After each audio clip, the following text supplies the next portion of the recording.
Decision making is very important to our daily lives. Like, for example, when it comes to things like time management, what to do every day, or even what we say to others, these decisions are made every single second of the day, even though it may go unnoticed. And even if you don't notice these things, you would instinctively pick a path of most purpose or usefulness to you, which is essentially the path which has the most chance of self-control.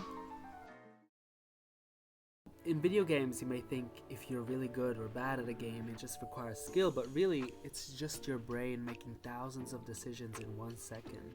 And when you make decisions in games, of course you want them to be as meaningful as possible. If we're faced with a decision in a game, we want it to have a meaningful impact either on us or the narrative of the game, so it just feels like we have a bit of influence or control of the experience that we are having. But along with having a choice when faced with a meaningful decision in a game, there are other types of decisions that you as a player can be offered, such as blind decisions, which give you options to different outcomes. In these types of decisions, often the player does not have all the information given to them. Like, do I pick box 1 or box 2? You won't know the outcome until you pick and it has been revealed to you.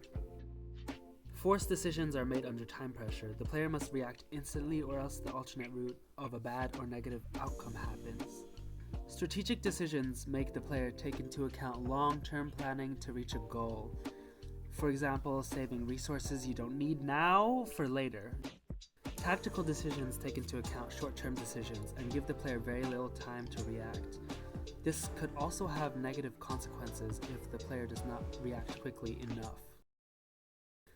Although when thinking about these types of decisions, the psychology of choice is important to look at, even if you think it's unimportant. It's the complete opposite.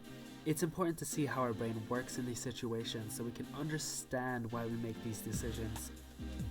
Many psychologists agree that in our brains, 2 systems of cognitive decisions exist. One system of quick and instinctive action, which is a more short-term side of our brain, and another system of a more slow and calculated action, which is a more long-term side of our brain, which relies on remembering information.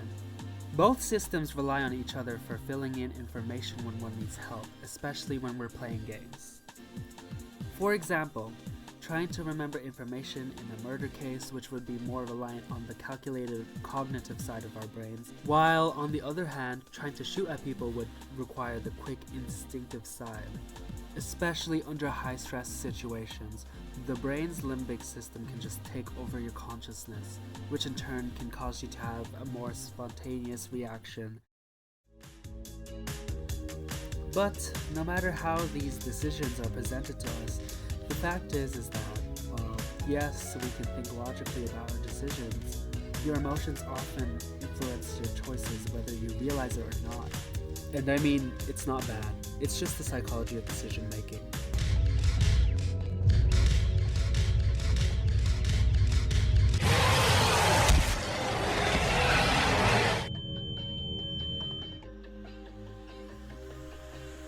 As people, we all want to have our own autonomy and be our own person, and no matter the choices we are met with, we make decisions that are beneficial to us at the moment. Decision-making models assume decision-makers can make choices by weighing the desirability and likelihood of their consequences, and by integrating information into the decision-making process. What happens then? Basically, by breaking down the complexities of decision-making, we think about our choices more.